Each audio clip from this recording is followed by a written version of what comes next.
Salut à tous, petite vidéo là rapide, juste pour vous montrer que même les amortisseurs récents, il faut les refaire parce qu'on ne sait jamais réellement le nombre d'heures d'utilisation, etc.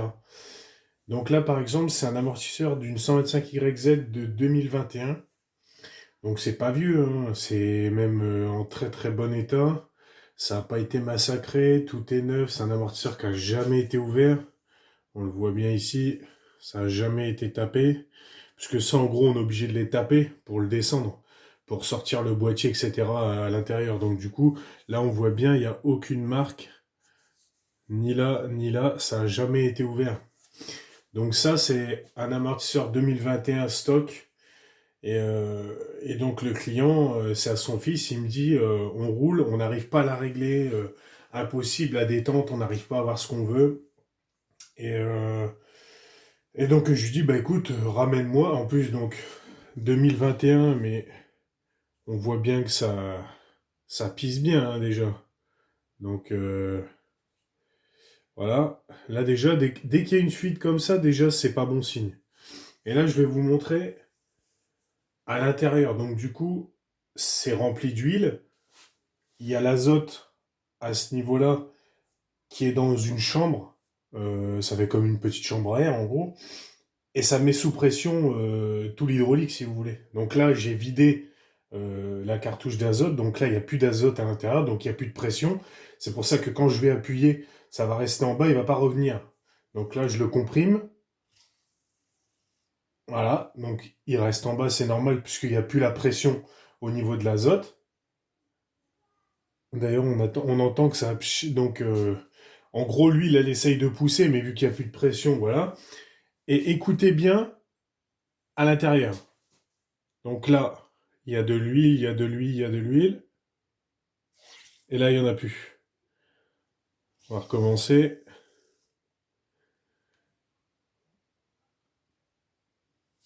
Il n'y en a plus. Donc en gros, à partir de là, il n'y a plus d'huile. Donc sur sa mi-course, il lui manque en gros la moitié de sa course. Voilà. On est à peu près là. Ouais. On va recommencer. Tac. Voilà. De là à là, ça travaille plus en hydraulique. Et on peut voir, il y a plein de petites mousses. Voilà. Plein d'huile 2021, hein, donc c'est pas vieux. Hein. Avant, les amortisseurs, on les refaisait pas aussi souvent que ça, mais c'est vrai que avec les années, c'est de plus en plus fragile. Mais, euh, mais là, dans tous les cas, c'est sûr que c'est irréglable, puisque quand il manque de l'huile comme ça, même si l'azote, elle vient comprimer, donc si vous remettez en azote, on ne le sentira pas vraiment ce manque d'huile, on ne le sentira pas, puisque l'azote, vu qu'elle se met en pression, elle met en pression la chambre, elle repousse la pression de l'autre côté. Donc ça comble un peu, ça fait, ça pousse et ça récupère. En gros, si vous voulez, le manque de ce côté-là, il est poussé, il est récupéré. Mais quand on dépressurise et qu'on a vraiment le travail hydraulique, on se rend compte qu'il manque la moitié d'huile dans l'amortisseur. Donc c'est pour ça que cet amortisseur-là était irréglable, inroulable sereinement. Surtout en plus le petit il roulait dans le sable, donc c'était compliqué. Je vais changer le boîtier, remettre de l'huile, et je vous montrerai la différence une fois changé. Voilà, ça y est, il est fini.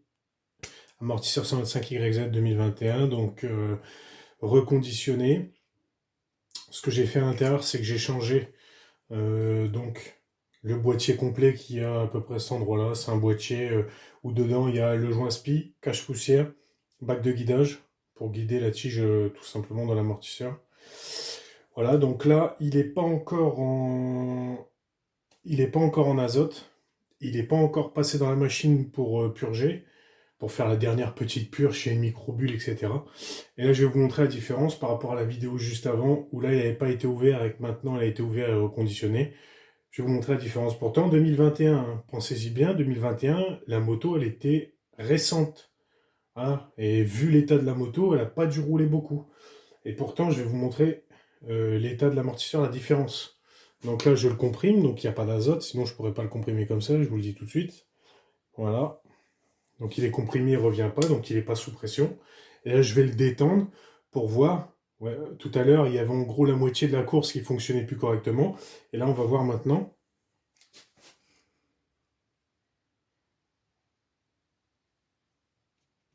Voilà. Donc là, il est complet sur toute sa course. Donc, pourquoi c'est primordial? Parce que là, j'étais à l'envers. J'étais comme ça. Donc du coup, inversement. Pourquoi c'est primordial? Puisque en gros, la partie qui travaillait pas tout à l'heure, c'était la partie qui va être pour les gros enfoncements. C'est-à-dire que sur la demi-course, puisque les fluides sont inversés, comme ça, comme ça.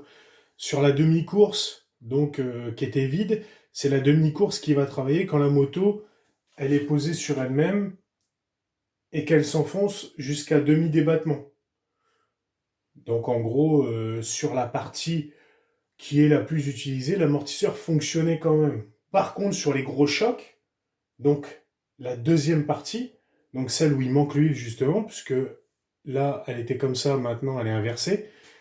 Donc sur la partie où il manque de l'huile, c'est la partie sur les gros chocs.